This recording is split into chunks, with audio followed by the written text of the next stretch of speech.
안녕하십니까.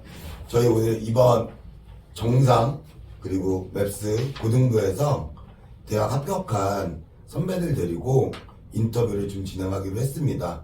2년 전에 한번 하고 나서 2년 다시 한번 촬영하게 됐는데 선배들이 어떻게 공부해서 대학에 진학했는지 학생들한테 도움 주고자 자리를 마련한 거니까 네, 잘 듣고 네, 참고해 주시기 바랍니다. 네, 먼저 여기 자기소개부터 순서대로 좀 해주실까요? 안녕하세요. 성균관대 글로벌 경영학과 입학 예정인 이성민입니다. 저는 중앙고 출신에서 이제 연세대 화학과 지금 합격하게 된 인영근입니다. 저는 경화여고 출신으로 성균관대 한문교육과에 입학 지원하게 된 송민영입니다. 네, 안녕하세요. 저는 광주고 출신이고 연세대 고려대 다 붙었지만 고려대 버리고 연세대 융합인문사회과학부로 입학 예정인 홍근영이라고 합니다. 네, 반갑습니다. 네, 대학 합격 정말 축하합니다. 네, 고생 많이 하셨고 지금 일단 대학 합격 아마 인생에서 가장 좋은 소식이 아니었을까 싶은데 지금까지 겪은 것 중에서 그래서 합격 발표 확인하고 정말 스스로 어떤 기분이었는지 그때 당시에 그리고 그 즐거운 소식을 기쁜 소식을 누구에게 가장 먼저 알렸는지 보고 한 명씩 돌아가면서 말씀 좀 부탁드릴게요. 그냥이부터. 우선 물론 합격 소식을 들었을 당시 굉장히 기쁜 건 뭐 사실이었고요. 하지만 저는 그래도 어느 정도 붙을 거란 자신이 좀 있었기 때문에 붙자마자 바로 눈앞에 계신 어머니께 알려드리고 그다음에 일하고 계신 아버지께 바로 전화로 알려드리면서 기쁨을 만끽했습니다. 네. 저도 부모님께 먼저 알렸는데 성균관대는 다른 학교와 다르게 합격 창이 뜨자마자 위아더 챔피언이라는 노래가 나와요. 그 노래를 듣자마자 그동안 고등학교 때 힘들었던 그 노고를 다 보상받는 기분이었습니다. 저는 이제 저 같은 경우는 부모님이 아닌데요. 이게 제가 추가 합격을 소식을 듣고 바로 핸드폰으로 확인했다 보니까 부모님이 연락이 안 닿아서 친구들께 먼저 알렸던 것 같습니다. 저는 그 합격 전화가 오고 나서 바로 과외하는 형한테 연락이 와서 과외한 형한테 먼저 연락하고 그다음 부모님한테 연락했습니다. 네, 좀 올해는 다양하네요. 지난번에는 거의 대부분 부모님이었는데, 네, 주변 지인도 나오고 친구들도 나왔는데, 자, 제일 궁금해하는 게 학생들이, 학부모님들이나 이거 보시는 분들이 제일 궁금해하는 게 고등학교 때 지금 합격한 대학교를 가기 위해서는 학습을 어떻게 했느냐가 되게 궁금해할 거예요. 그래서 그 부분을 좀 질문을 할 텐데, 자, 일단 제일 중요한 게 영수 비중이 제일 메인 과목이기 때문에 가장 큰데 그 과목 외에 고등학교 때 학습 비중을 어느 정도로 두고 학습을 했었는지 네 그거에 대해서 좀 얘기를 해볼까요? 형님부터. 전체 10에서 영어는 한 2 정도, 수학은 3.5, 국어는 2, 과학은 1, 사회는 1.5 정도 비중을 두고 공부를 했습니다. 문과인데 생각보다 사회탐구를 비중을 좀 많이 적게 뒀네요. 이유가 있을까요? 그래도 국영수가 제일 중요하기 때문에 국영수를 먼저 하고 남는 시간에 과탐이나 사탐을 하는 그런 방식으로 공부를 했습니다. 과탐 내신 때문에 네. 그런 거죠? 네. 연근이. 저 같은 경우는 수학이 5 정도로 좀 많이 컸고요. 그 다음에 영어가 2, 국어가 2, 과학이 1 이런 식이었던 것 같아요. 수학이 비중이 컸던 이유 특별히 좀 있을까요? 혹시 약했다든가 아니면 수학 같은 경우 저희 학교가 제 학년 때 애들이 수학을 좀 많이 잘했어서 그런 애들 따라가려고 좀 많이 했던 것 같아요. 상대평가하다 보니까 아무래도 경쟁자들이 네. 많아서 저는 사탐을 선행하는데 너무 초점을 두지 않고 사탐은 시험 기간 한 달 정도로만 빡세게 하는 정도로 해서 국영수는 333, 사탐 1 정도의 비율을 들었던 것 같습니다. 네, 저도 영어에서는 제가 자신이 있었기 때문에 영어는 사실 학원 외에 공부를 따로 하지 않고 그저 학원에서 주시는 과제만 정직하게 하는 정도였고요. 또한 사회탐구 과목도 여기 앞에서 얘기해 준 것처럼 막 엄청난 비중을 두지 않고 학교 내신을 할 때 확실하게 해두고 나중에 수능 공부를 따로 한다 약간 이런 마인드보다 그때 처음에 확실히 하고 나중에 복습한다 이런 개념이었기 때문에 그런 식으로 영어와 사회탐구에서 세이브한 시간들을 이제 그 수학과 국어에 투자하는 식으로 공부를 했습니다. 비슷하네요. 결국은 국영수고.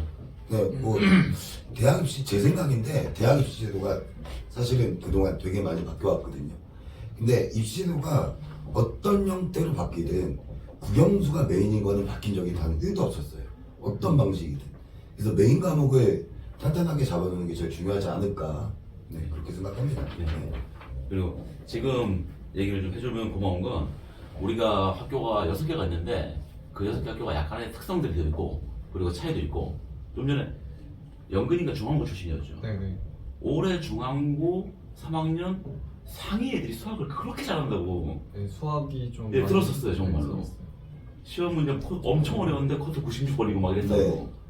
그래서 아까 말 들으면서 확 공감이 돼가지고 그리고 이제 또 물어볼 건 학교별로 약간씩 차이가 있다 보니까 각자 출신 고등학교에서 좀 공부를 그래도 효율적으로 하고 그리고 성적을 조금 더 공부한 거에 비해서 조금 더 낮게 더 좋게 받기 위해서 어떤 전략을 좀 택했는지 이 부분은 정말 이 영상을 보는 후배들한테 아주 큰 도움이 될 것 같으니까 좀 학생들이 좀 정성껏 조금 더 후배를 위하는 마음으로 대답을 해줬으면 고맙겠습니다.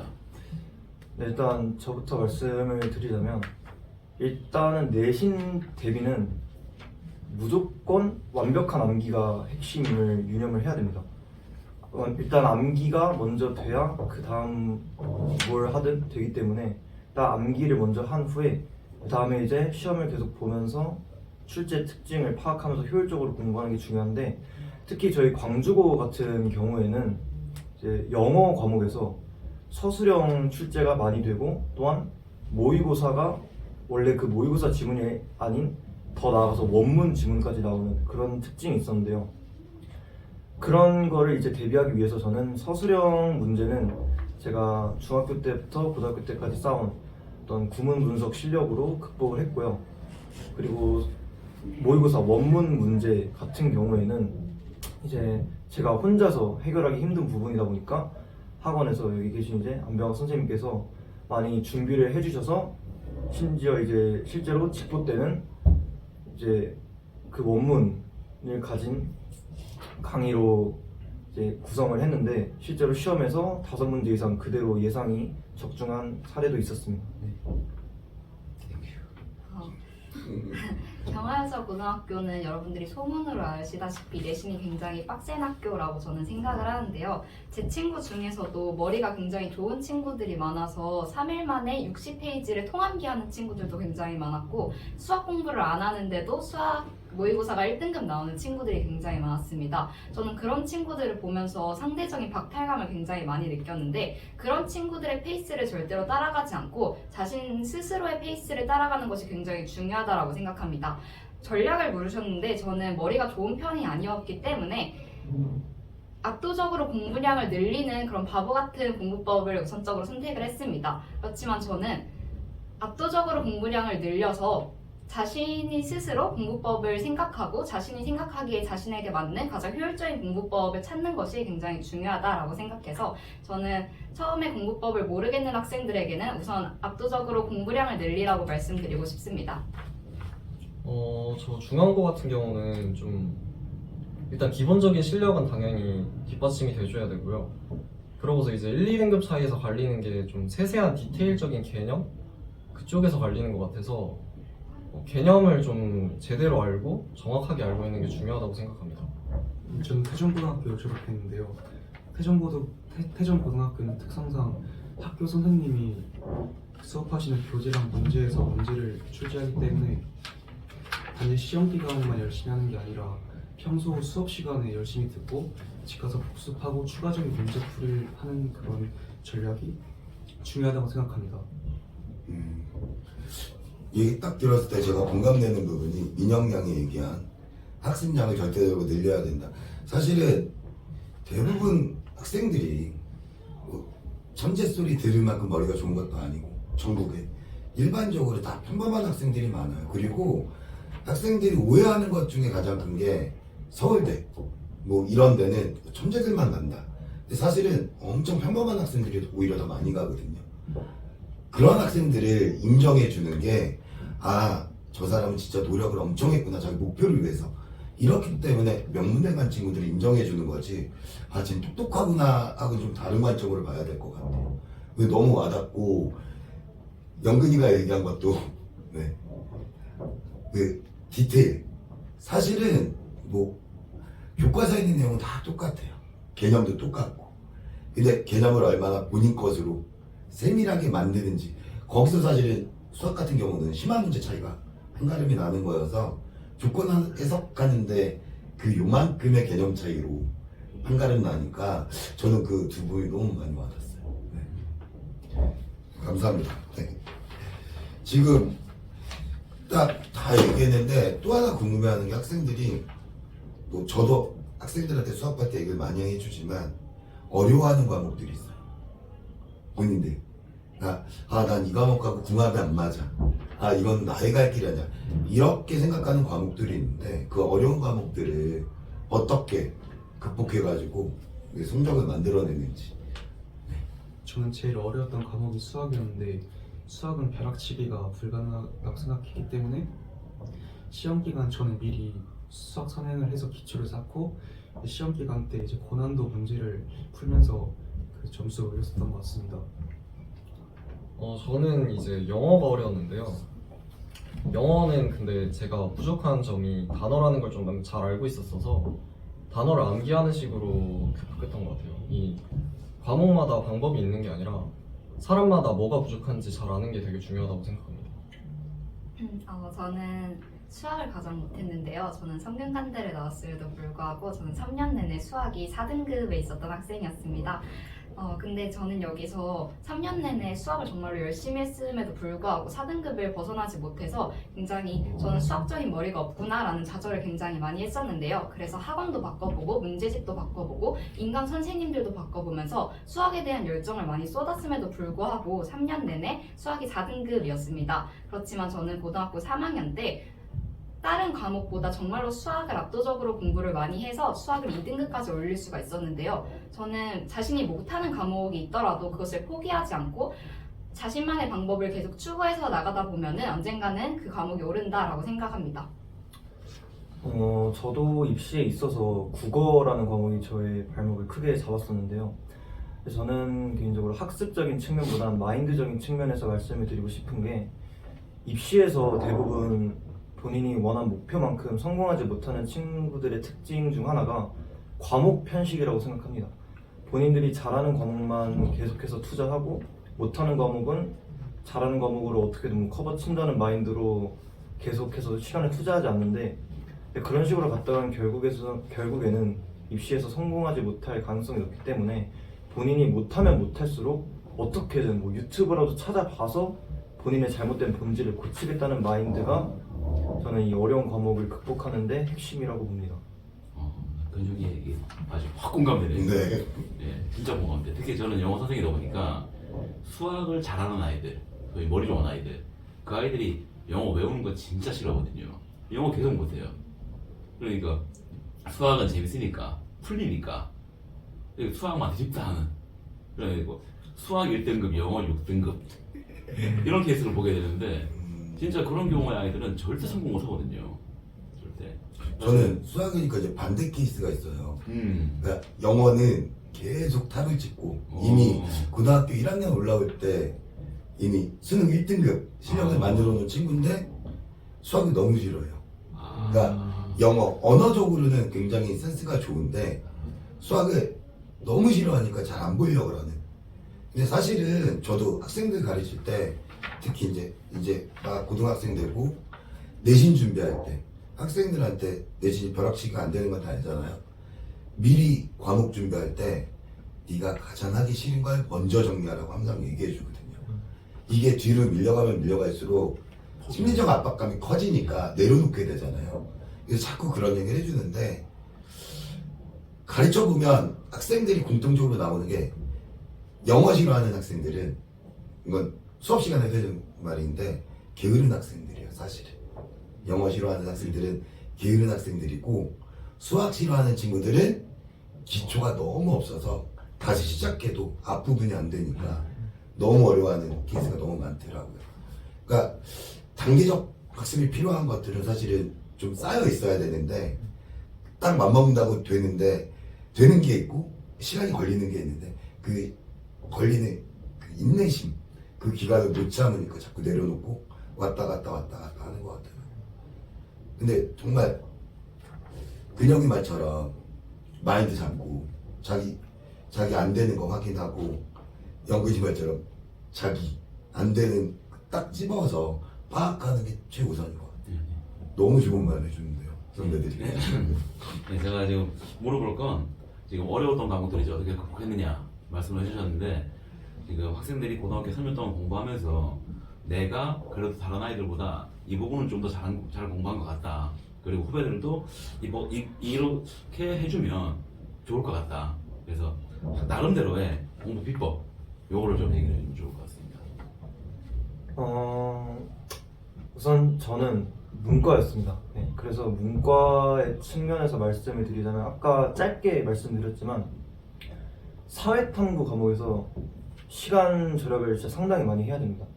과학탐구에 비해 사회탐구 과목은 진짜 압도적으로 양이 적기 때문에 이 점을 이용해서 문과는 사회탐구에서 세이브한 시간을 국영수에 투자하는 방식을 채택해야 되고요. 그리고 이 공부법의 모든 전제는 일단 학교 수업을 열심히 들어야 됩니다. 학교 수업을 열심히 듣지 않고서 시간 절약을 하겠다? 그거는 사실 힘듭니다. 그러니까 학교 수업에서 아무리 선생님이 못 가르친다고 하시더라도 꼭 유인물 같은 거 다 챙기고 학교 수업 복습용으로라도 꼭 듣고 했으면 좋겠습니다. 네. 저는 경하여고 특성상 기숙사에서 공부를 했기 때문에 다양한 자극들을 받을 수 있었는데요. 저는 여러분들에게 자극을 받으라고 이야기하고 싶습니다. 공부를 잘하는 친구들과 함께 열품탈을 하거나 줌을 하는 등 계속해서 자신을 자극받을 수 있는 환경에 놓이게 하는 것, 그것이 굉장히 중요하다고 생각을 합니다. 또한 저는 여러분들에게 공부를 즐기라고 이야기하고 싶지 않습니다. 공부는 사실상 즐길 수 없고 하기 싫은 거가 맞다라고 생각을 하는데 저는 여러분들이 공부를 마친 후에 자신의 발전과 성취를 즐기는 사람이 되었으면 좋겠습니다. 저는 이과이기 때문에 이제 수학이랑 과학 쪽에서 얘기를 해주면 수학이랑 과학 문제를 되게 극단적으로 양만 많이 늘리시는 분들이 있어요. 근데 저는 그런 것보다는 내가 이 문제가 너무 쉽다 그러면 학원 숙제더라도 어느 정도 넘기신다거나 선생님께 말씀을 드린다거나 해서 넘기고 많이 어려운 문제들, 그런 문제들에 도전해보는 게 저만의 비법이었던 것 같습니다. 저는 그 시험 기간 전에 그 암기 과목 영어나 한국사, 사회탐구 같은 그런 과목들 그런 과목들을 수업 시간에 열심히 들어서 이해를 먼저 해놓고 시험 기간 들어가니 일단 먼저 시간 절약을 많이 할 수 있었고요. 시험 기간 때 확실히 외워야 되니까 백지에 제가 그 머리에 들어가는 것들을 쓰면서 입으로 말해보면서 그렇게 공부했던 것 같습니다. 아, 공부법이 다 다르네요. 네.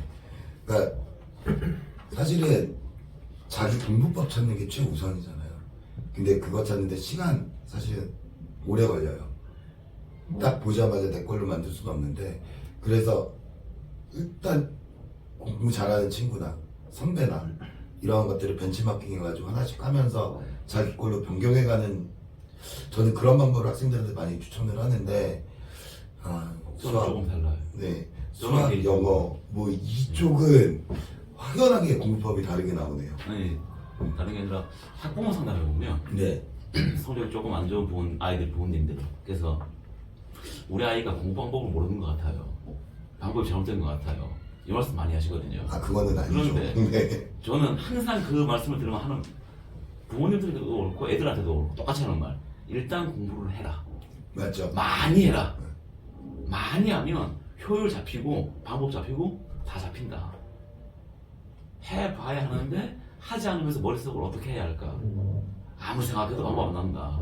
그래서 저는 개인적으로 민영이가 했던 정말 공부 양, 압도적으로 많은 양 이거를 특히 고등학교 입학하는 아이들 그 아이들이 이번 겨울에 경험을 하고 입학을 한다면 어느 학교를 가도 해낼 수 있지 않을까 그 생각 많이 합니다. 예, 지금 이제 고등학교 1학년 올라가는 학생들이 제일 많이 뭐 다들 그렇겠지만 괴리감을 느끼는 게 중학교 학습량하고 고등학교 학습량 자체가 워낙 차이가 크니까 시험 대비를 아직 한 번도 안 해본 학생들은 막연하게 준비 안 된 학생들은 중학교 때처럼 한 달 시험 대비하면 다 되겠지. 절대 아닌 거 알죠? 한 달 가지고 한 과목만 마무리하기도 좀 만만치 않으니까.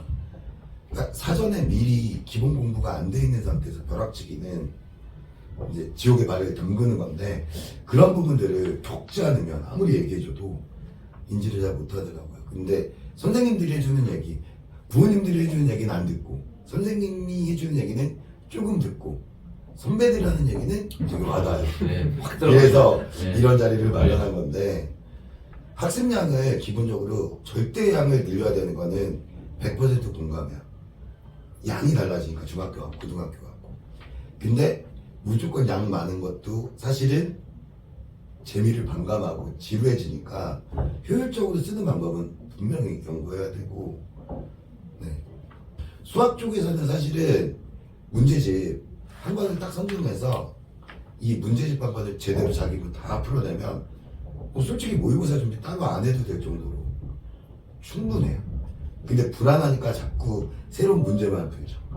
한 권 문제집에서 자기가 틀린 거 복습하고 왜 틀렸는지 분석하고 이런 과정이 되게 중요한데 불안한 마음에 자꾸 새 문제집 학원 바꿔볼까 다른 반으로 가볼까 이건 본인이 이제 조바심 느끼고 불안해서 그러는 건데 사실은 마음 먹은 대로 선생님하고 케미가 맞는다고 하면 거기서 선생님한테 조언을 얻어서 쭉 가면서 학습법을 조금씩 변화시키는 게 맞는 것 같아요. 그리고 시간 세이브하는 방법은 무조건 연구해야 되는 거고 저는 잠을 줄이는 것보다는 그 깨어있을 때 시간 집중적으로 써라 이렇게 좀 많이 하는 편이어서 체력도 익히니까. 네. 제 말이 좀 많아졌네요. 죄송합니다. 일단 뭐 학습에 대해서 대충 얘기했는데 공부하다 보면 스트레스는 무조건 받아요. 맞죠? 스트레스는 안 받을 수는 없고 슬럼프도 무조건 오는데 자 슬럼프는 오기 전에 극복하는 게 제일 좋으니까 스트레스를 해소해야 되는데 혹시 스트레스 해소했던 방법들이 있을까요, 각자? 저는 축구하는 걸 엄청 좋아했기 때문에 점심시간이랑 체육시간 때 항상 친구들과 축구를 하면서 스트레스를 풀었던 것 같습니다. 너무 바람직하다. 네. 저는 이제 음악을 듣거나 아니면은 저도 이제 똑같이 저는 농구를 했는데 그런 운동으로 푸는 것도 괜찮고요. 아니면은 전 아까도 말했듯이 양을 많이 하는 걸 별로 안 좋아해서 제가 아는 문제들은 선생님한테 얘기를 드려서 양 자체를 줄이는 식으로도 했던 것 같아요. 저는 조금 낭만적으로 풀었다라고 생각을 하는데 제 꿈이 작가입니다. 그래가지고 제가 글 쓰고 수필을 쓰고 시를 쓰는 걸 굉장히 좋아하는데 저는 힘들 때마다 시를 썼다고 얘기를 하고 싶은데 거짓말처럼 들릴 수도 있겠지만 저는 1년에 300개가 넘는 시를 쓰고 그거를 인스타로 공유하는 등 사람들과 제 시에 대해서 이야기하는 그런 시간을 많이 가졌어요. 시를 쓰면서 제 감정에 대해서 이해하고 통찰하고 지금 내 감정이 어느 위치에 있고 지금 이 감정을 어떻게 풀어낼 수 있는지를 글로써 저는 승화시켰다라고 생각합니다. 와 너무 바람직하다. FM인데요, FM 고범생. 야.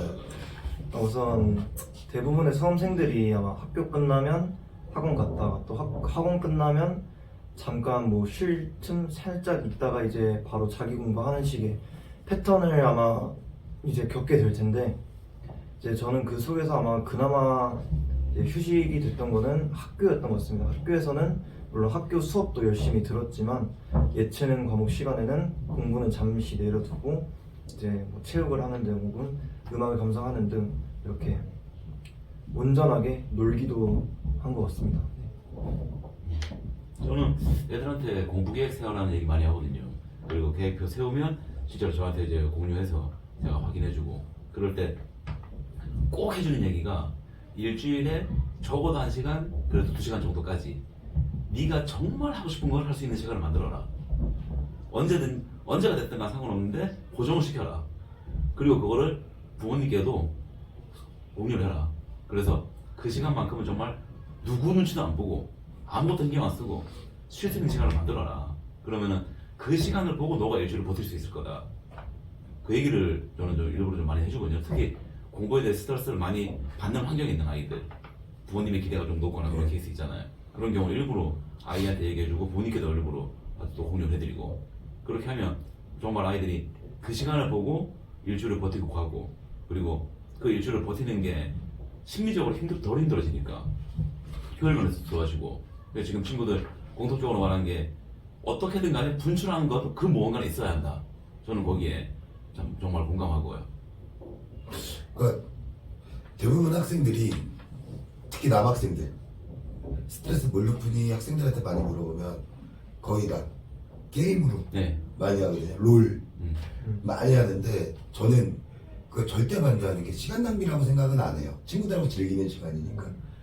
근데 어떤 게임이든 승패가 나오는데 그 게임으로 인해 스트레스 더 받는 케이스들이 많거든요. 계속 지면. 그래서 저는 승패 있는 건 되도록이면 하지 말라고, 오롯이 그냥 분출할 수 있는 걸 즐기라고 하는데, 또 하나 여학생들한테는 드라마 보지 말라 그래요. 그 연속극 특히.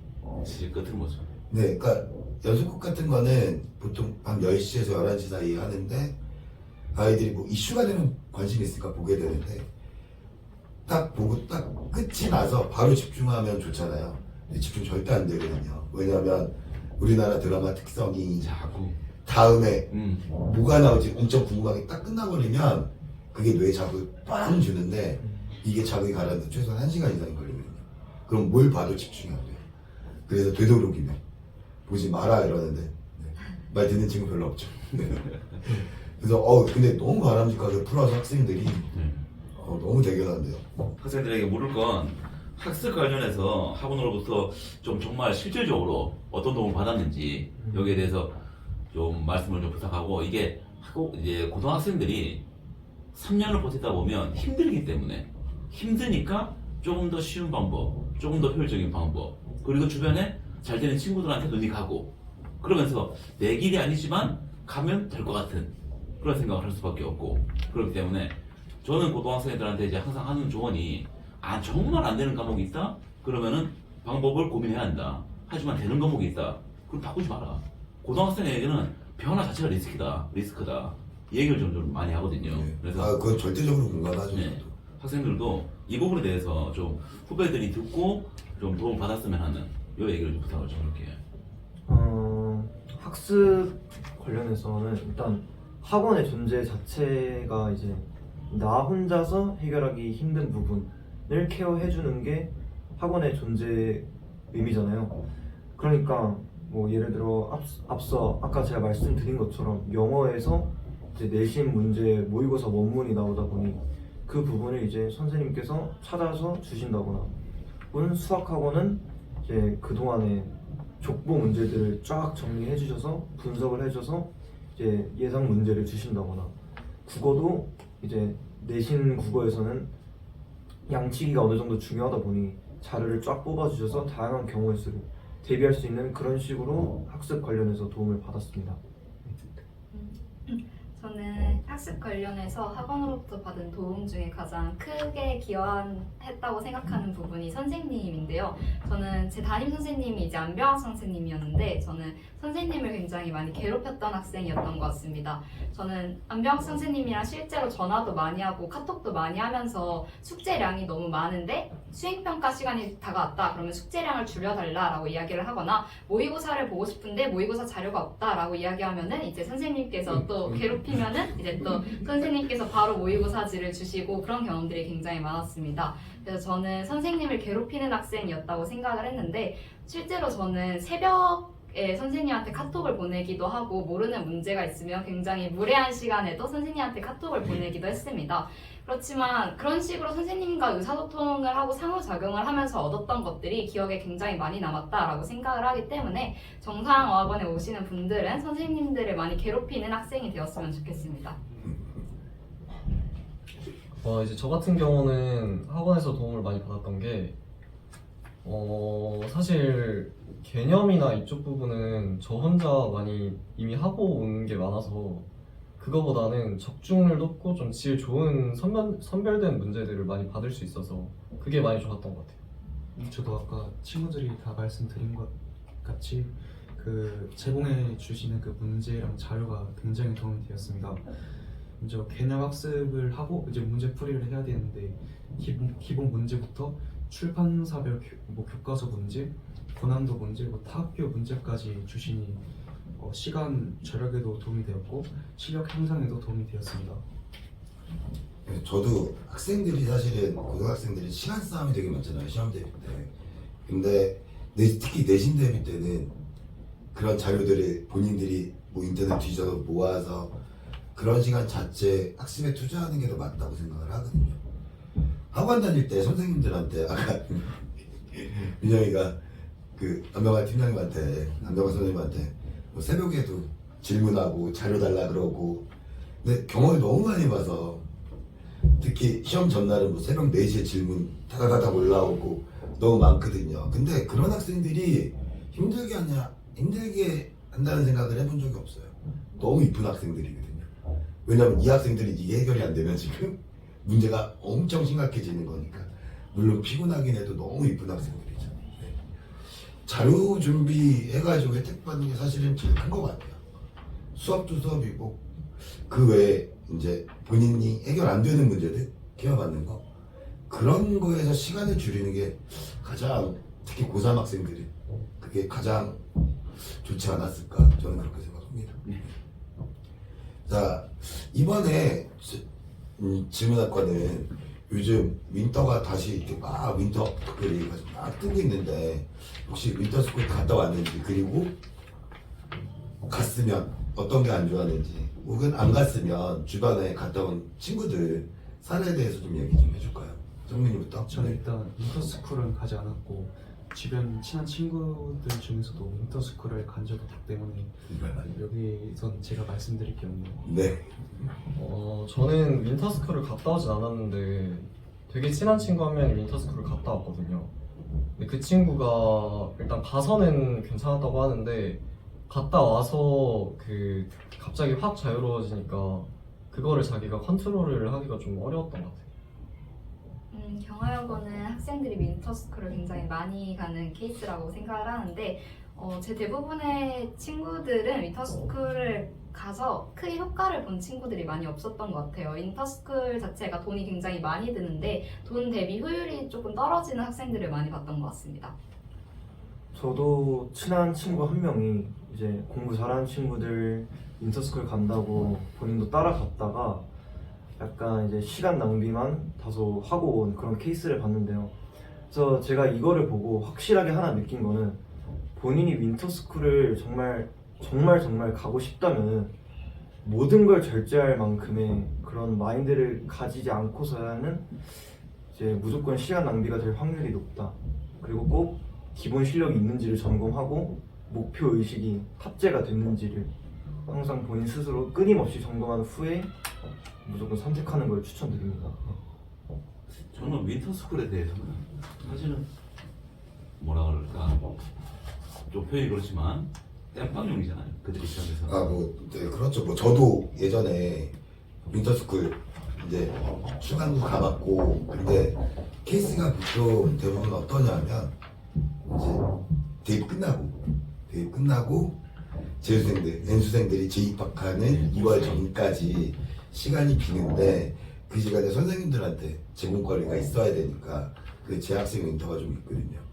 근데 사실 강의하면 윈터스쿨도 커리큘럼이 있기 때문에 진도만 나갔어요. 저도 내가 되게 좋아하는 스타일의 수업은 아닌데 개념이 되게 중요하고 설명을 깔끔하게 디테일하게 해야 되는 스타일인데, 진도 커리큘럼이 있으니까 애들 쭉 나가고 질문 몇 개 받아주고 그게 끝이에요.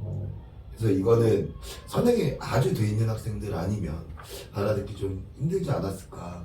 근데 어쨌든 제가 간지는 좀 됐었고, 출간한 지는 요즘은 좀 어떻게 바뀌었을지 모르겠지만 일단 기숙과목 자체가 너무 많이 없어져서 예. 옛날하고 비교도 안 되고, 저는 오늘 일단 얘기하면 윈터스쿨에 대해서 저는 그렇게 긍정적인 효과, 물론 받아오는 친구들도 있지만 대부분 학생들은 마이너스 요소가 좀 있지 않을까, 제 생각은 좀 그런 생각이 들어요. 1부 진행하시는 날 수고하셨고, 지금부터 2부 대입 관련해서 이야기를 좀 진행하겠습니다.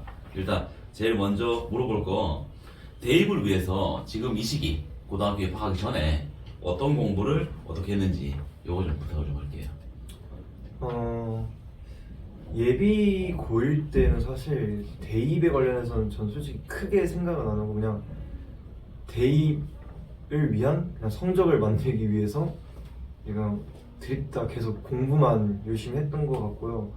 예비 고1 때는 그저 공부만 하고 고1 들어가서 이제 첫 시험 성적이 나오고 그때부터 이제 학교에서 제공하는 뭐 컨설팅 같은 것도 이제 받으면서 슬슬 진로 방향이나 대입 방향을 잡아갔던 것 같습니다. 저는 예비 고1 때 내신은 전혀 생각하지 않고 우선 모의고사 준비를 먼저 했던 것 같습니다. 모의고사 준비를 하는 게 고등학교 1학년 그리고 2학년, 3학년 내신을 공부를 할 때 수월하게 공부를 할 수 있기 때문에 우선 예비 고1 때는 모의고사 공부를 진행을 하면서 앞으로 고등학교를 진학을 하면서 자신의 생기부에 관련해가지고 대략적인 과 정도는 정해놓는 것이 좋다고 생각을 하는데 저는 작가가 꿈이었기 때문에 국어국문학과에 대해서 좀 알아보고 대략적으로 진행을 했던 것 같습니다. 전 예비 고1 때는 전 수학을 제가 했는데 하고 나서 지금 봐도 수학이 되게 중요하다 생각하고요. 그래야지 이제 고1 들어가서나 고2 돼서나 이제 시간을 아낄 수 있기 때문에 수학 해두는 게 되게 중요하다 생각해요. 저도 고등학교 입학 전에 한 수상 정도 그 예습을 했고요. 영어랑 국어 같은 경우에는 모의고사 준비를 하면서 기초적인 실력을 쌓는데 집중을 했습니다. 공통적으로 일단 주요 과목 학습은 필요하다. 다 그거 같은데, 알겠습니다. 이제 제가 질문 드릴 건데, 이제 대입이니까 사실 광주 지역은 수시로 가는 게 엄청 유리한 거 알죠? 정시는 현실적으로 엄청 까다롭고 한 과목이라도 실수해버리면 학교 다운 그레이드가 바바바박 되니까 수시를 지원하는 게 나은데, 수시 지원하기 위해서 따로 준비한 것들이 어떤 것들이 있는지 각자 얘기 좀 해줄까요? 먼저 태종고등학교 특성상 교과 전형으로 가는 게 가장 유리하다고 생각했기 때문에 무엇보다도 높은 내신을 얻기 위해서 노력을 했고요. 교과 전형의 경우 대부분 수능 체제가 있기 때문에 모의고사 준비도 소홀히 하지 않았습니다. 저 같은 경우도 아마 다 광주의 대부분의 학교들이 다 교과 전형이 유리할 거예요. 그래서 교과 전형 위주로 내신을 잘 챙기는 게 중요하고, 그리고 다른 학교도 그럴지 모르겠는데 이제 보통 2학년쯤 들어가면 그때부터 선생님들이 보고서를 많이 받으셔요. 근데 1학년 때도 보고서를 써서 제출할 수 있기 때문에 그걸 통해서 생기부를 채워주는 것도 좋다고 생각합니다.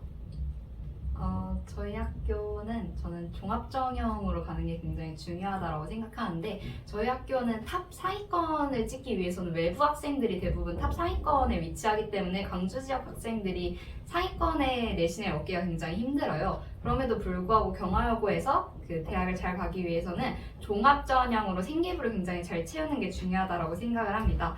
실제로 경화여고는 조금만 노력해도 이제 일본이나 중국을 갈 수가 있고, 그리고 저 역시도 1년에 캠프를 8개 정도 할 정도로 캠프가 굉장히 활성화가 되어 있습니다. 그렇기 때문에 그런 기회들을 놓치지 않고 잘 챙겨서 좋은 생계부를 만드는 것이 중요하다고 생각합니다.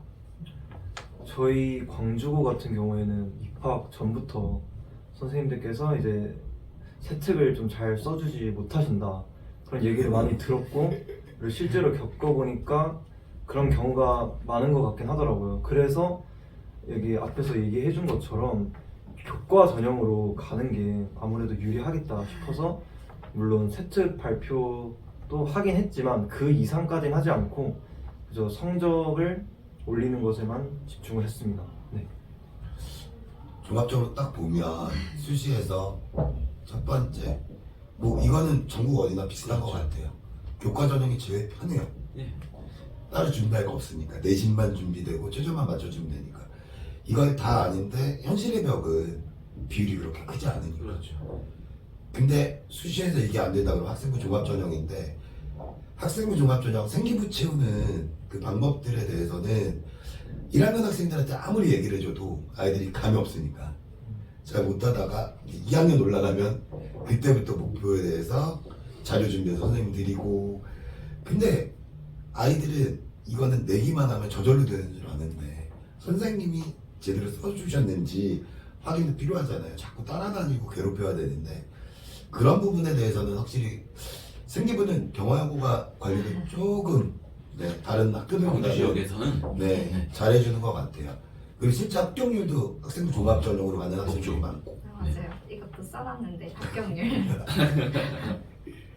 네, 제가 지금 물어볼 거 광주 지역 고등학교, 그러니까 중학교를 광주 지역 졸업하고 외부로 이제 학교로 가려고 하는 아이들, 그 부모님들이 이제 소통을 해보면 대부분 광주 지역 학교는 관리가 안 되지 않느냐, 대입에서 약하지 않느냐, 그리고 사실 거기에 대해서 이전에 비해서 많이 좋아진 건 분명한 사실이에요.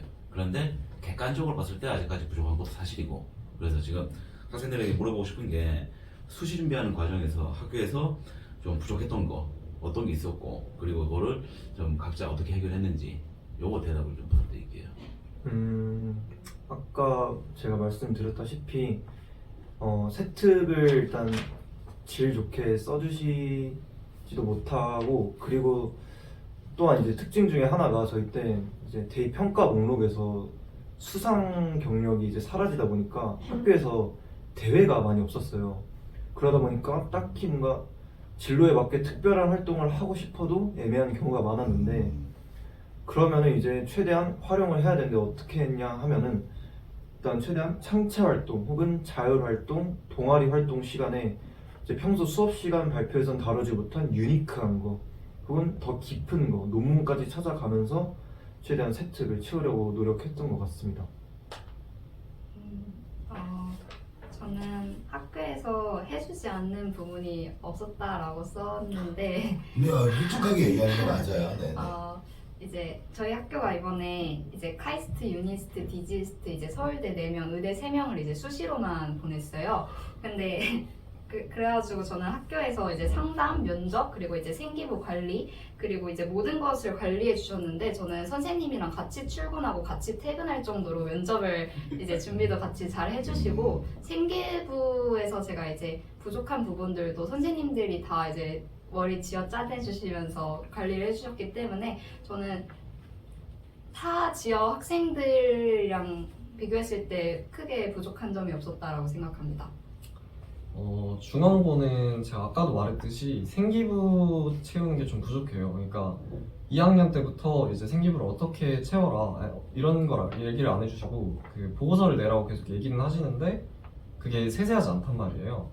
그래서 자기가 진짜 진로가 확실하다면 아까 근영이가 말했던 것처럼 이제 논문 같은 것도 찾아보면서 그거 위주로 세특을 채우는 게 좀 좋은 것 같아요.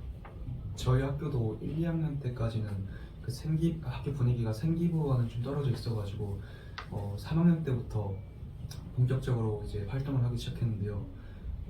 거의 모든 과목을 이제 경영학과와 연관시키면서 최대한 채우려고 했습니다.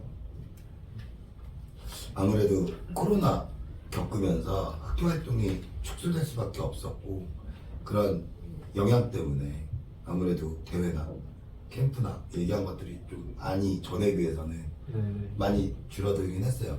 근데 아까 근영이가 얘기한 그 학교대회 수상시적이 없어져서 학교대회가 없어졌다. 이거는 저는 반대인 게, 대회는 열어도 연관성 있는 대회는 참가하는 것 자체도 되게 중요하거든요. 수상보다는. 그래서 연관성을 만들어줘야 되는데 그런 거 조금 아쉬워요. 저는. 이게 학생부 종합전형은 예전에 입학사정관제가 변형된 거잖아요.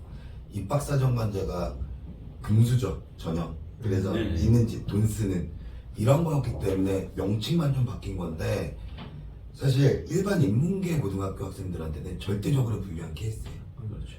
이 케이스는 특목고 학생들을 위한 전형이에요. 엄밀히 따지면 특목고는 학교 정규 수업 끝나고 방과 후 수업, 그때 학과 특성에 맞는 스케줄들을 다 만들어줘요.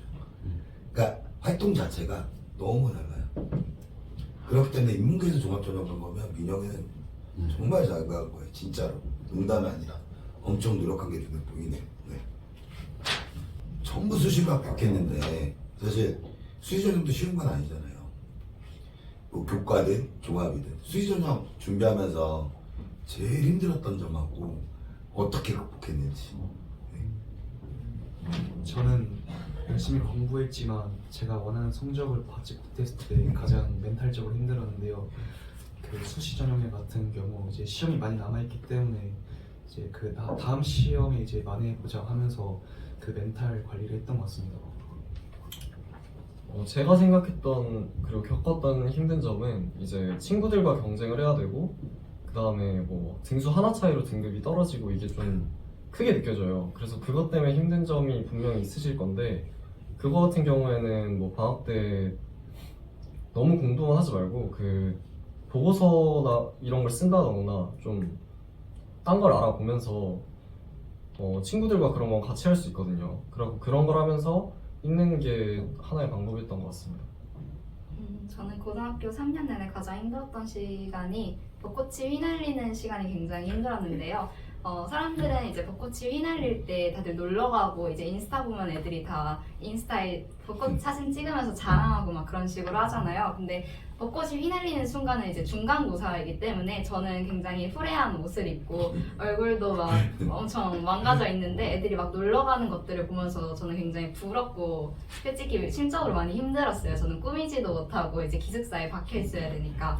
근데 저는 사실 그런 유혹들을 완전히 단절시킨 채 살았다고 생각을 합니다. 기숙사에 살면서 그런 인스타나 그런 것들을 완전히 끊고 다른 사람들이 놀러 다니는 것을 굉장히 보지 않고 기숙사 안에서 친구들과 이제 놀고 상호작용하면서 이제 정말로 제 꿈을 위해 꿈을 이루고자 하는 친구들과 함께 노력하면서 이제 극복했던 것 같습니다.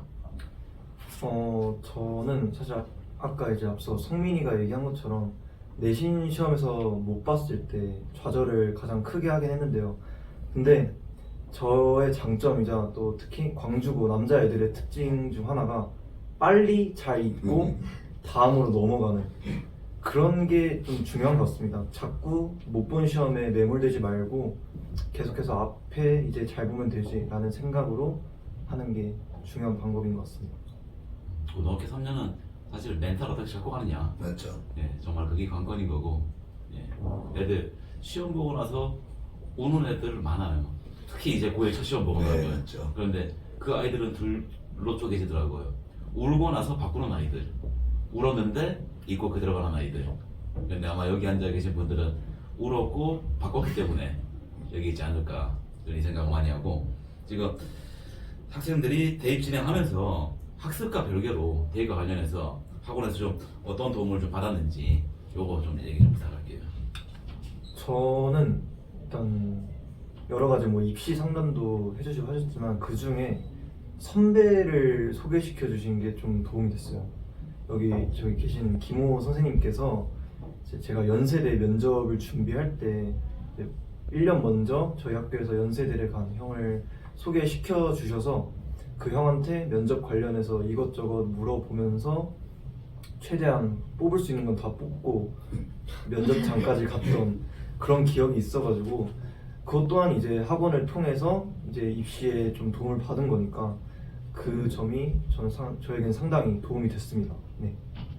저는 아무래도 정상학원이 이제 대형 학원이다 보니까 학교에 대한 이해도가 굉장히 높다라고 생각해요. 경화여고는 사립학교다 보니 선생님들이 바뀌지가 않아서 시험 문제가 거의 비슷하거나 그 유형이 굉장히 비슷하게 출제되는 경우가 많은데 이런 부분에 대해서 선생님들이 그 학교에 대한 이해를 바탕으로 자료를 만들어 주시고 또 수업을 진행해 주셔서 그런 부분이 굉장히 좋았습니다. 그리고 또 대형 학원이다 보니까 타학교 학생들이 굉장히 많아서 그런 학생들을 보면서 자극을 받을 수 있었던 것 같습니다. 저는 사실 3학년 초반까지만 학원을 다녔어서 직접적으로 도움을 받기는 사실상 좀 어려웠었어요. 그래서 저는 선생님과 상담하면서 학과나 이제 전형을 고르는 그거에 도움을 많이 받았던 것 같습니다. 저도 고등학교 3학년 올라와서 수학학원을 끊었기 때문에 대입 관련해서는 학원에서 도움받는 건 별로 없는 것 같고 그 학습적인 측면에서 굉장히 많은 도움을 받았던 것 같습니다. 네, 뭐 사실은 학원에서 대입지도, 뭐 입시지도 이렇게 해주는 학원들이 그렇게 많진 않아요. 왜냐하면 전문 컨설팅 학원들도 생기고 입시 때.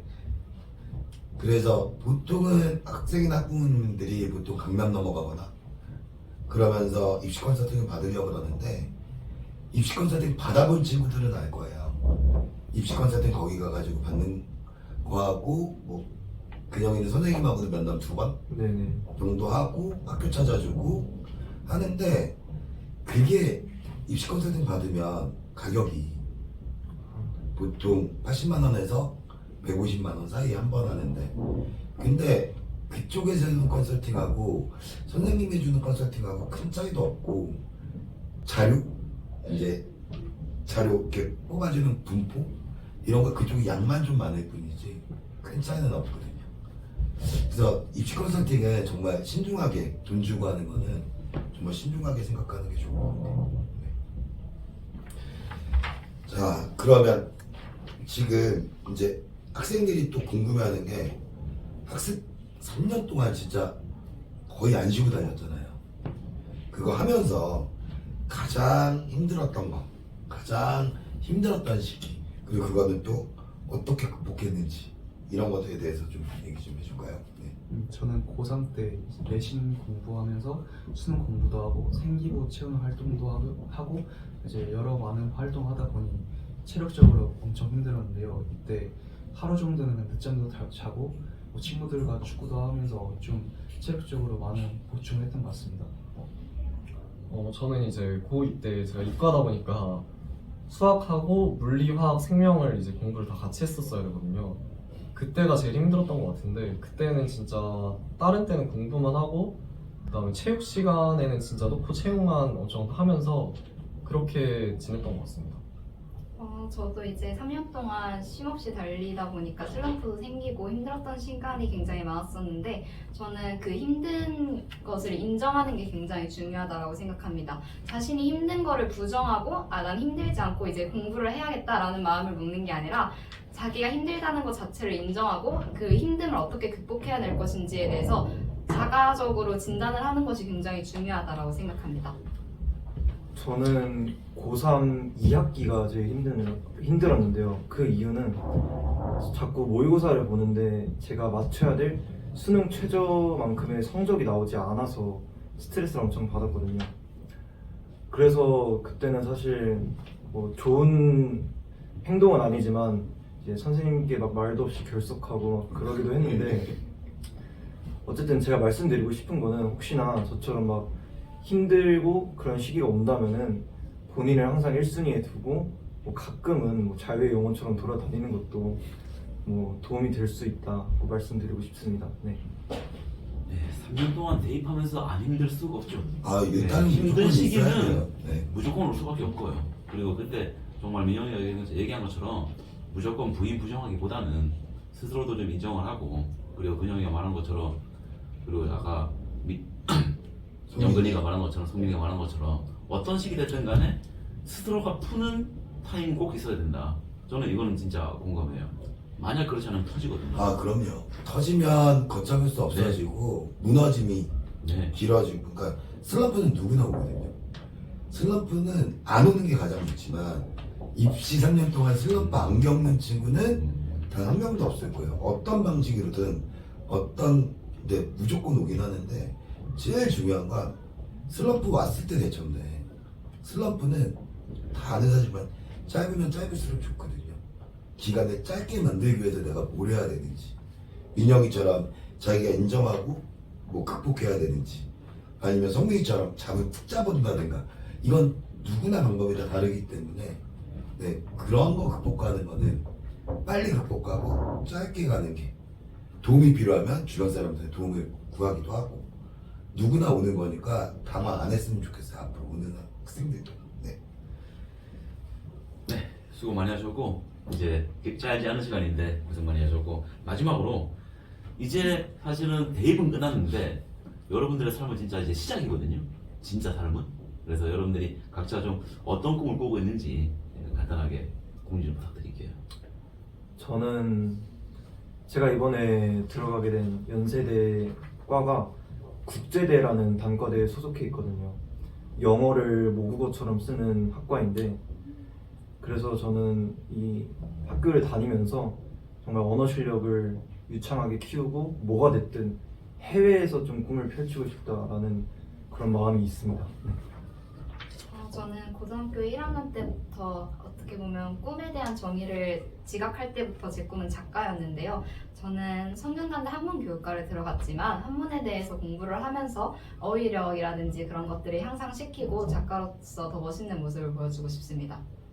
저는 제가 지금은 화학과지만 이제 화학공학과를 제가 복수 전공을 해서 이제 화학약품 같은 걸 새로 제조해서 사람들을 편하게 생활할 수 있도록 만들어주고 싶습니다.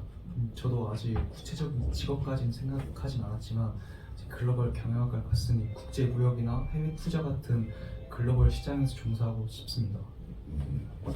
뭐 다들 원대한 꿈을 갖고 있는데 제일 중요한 거는 대학교 들어가서 이제 뭐 새로 시작하는 거지만 새로운 시작이 나중에 4학년 때 시험 앞에 문 두고 있으면 대입은 아무것도 아니었구나. 시작문이 점점 좁아져요. 오늘 인터뷰하느라 수고했고 다들 본인들이 생각하는 대로 꿈을 향해서 계속 전진하길 바라겠습니다. 수고하셨습니다. 고맙습니다.